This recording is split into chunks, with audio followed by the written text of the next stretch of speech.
Lattics enables you to manually add or edit metadata for literature. Within Lattics, you can view PDF metadata in the extension info panel. If any information is missing or incorrect, you may enter or update it manually. You also have the option to fetch bib data from academic websites and import it directly. This will replace any existing metadata. Furthermore, metadata can be copied for use in other applications. Author fields can be switched between single-field and double-field formats to suit various citation-style guidelines.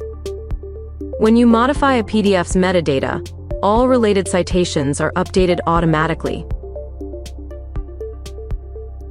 This includes metadata on cards created from excerpts of that PDF, since all data in Lattics is dynamically linked. Please note, for excerpts taken from different pages of a book, be sure to adjust the page numbers individually so they correspond to the printed edition.